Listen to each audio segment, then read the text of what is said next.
in following him. He went back to the fire, made coffee, and fried a steak.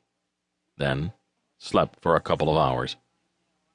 About mid-morning he rose and unhobbled his horse. "A fine watchdog you are, Scout. You didn't pick up the scent of that cat. I guess you were on the downside of the breeze." Jim packed his goods, tied his roll behind the saddle, and rode on along the trail. He figured the mountain lion would still stalk him, and the trail would soon enter the forest again. He kept his rifle across his lap, eyeing bushes and high tree limbs. The trail led to a passage between two huge boulders, and his horse reared up with a whinny. "Hold it now, Scout. So, you got a whiff of that mountain lion. Okay. But I'm going to use you for bait." Using his rope, Jim tied his horse securely to a sapling. Then he stepped back behind a huge pine and waited. He was sure the huge cat waited for him in the rocks. The horse apparently had a strong scent of the lion, as he pranced nervously, pulling hard against the rope and bending the sapling. Then Jim saw it. A huge cat, creeping silently, eyes focused on the horse. It crept closer. The horse whinnied, straining against the rope. The big cat lurched forward in a blur and leapt at the horse's neck. A crack of Jim's rifle brought it down in mid-flight, landing at the horse's hooves.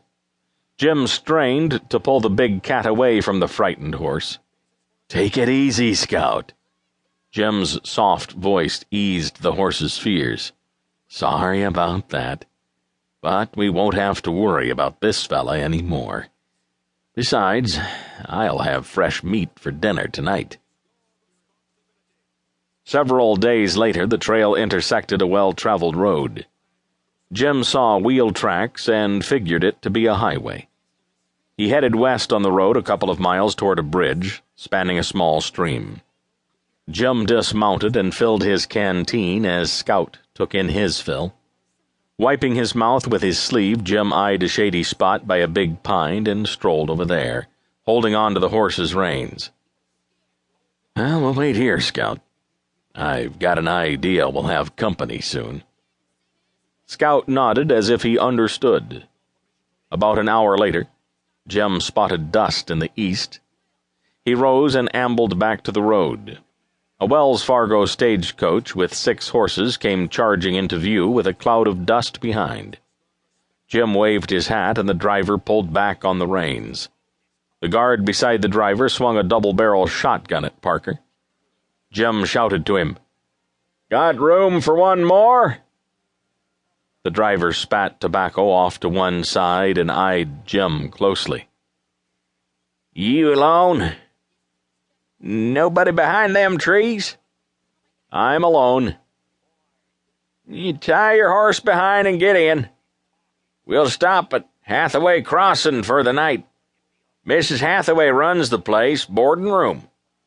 Change horses for a fresh run in the morning." Jim tied his horse behind the coach and stepped inside, where he saw 3 passengers, 2 well-dressed older men, and one who looked like a young cowhand. They greeted Parker with a nod, and Jim sat beside the clean-shaven young man, who carried a pistol in its holster. For several minutes no one spoke, and Parker was glad.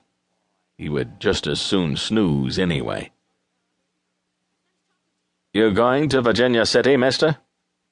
the slender man in a gray suit asked. Jim opened his eye a crack and saw the question being directed to him.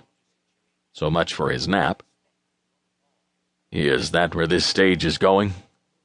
The young cowboy chuckled as the man asked, "You don't know where you're going? Kinda strange, isn't it? I'm talking about Virginia City, Montana Territory." "I left the Wind River Reservation several days ago, following a trail. I figured I'd run into a road somewhere, follow it to the next town. As long as we are talking, my name is Jim Parker." The heavy-set man in a brown suit snapped up to attention.